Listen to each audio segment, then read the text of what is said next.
ኢንተርቪው ቢኖርባችሁ ለዛ ኢንተርቪው ሊመጥን የሚችል ሱፍ ወይም ደግሞ ይበልጥ ተቀባይነትን ሊያስገኝ የሚችል አለባበስን ልንመርጥ እንችላለን።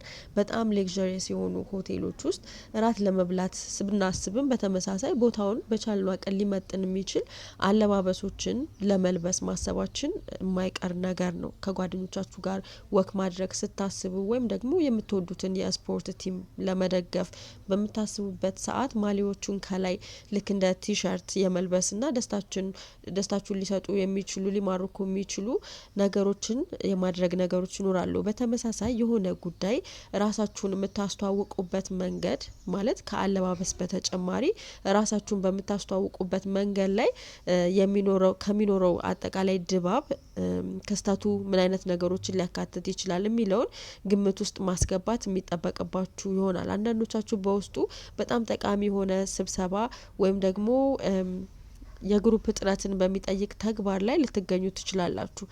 እዚህ ክስተት ላይ እናንተ የሰውነት እንቅስቃሴ ወይም ደግሞ ፋይሻል ኤክስፕሬሽናችሁ እንዲሁም እናንተ ቃላቶቻችሁ እናንተ የምትወክሉት ወይም ደግሞ ማን እንደሆናችሁ ሊገልጽ የሚችል ነገሮችን ለማካተት ጥረት ብታደርጉ የተሻለ ይሆናል ማለት ነው።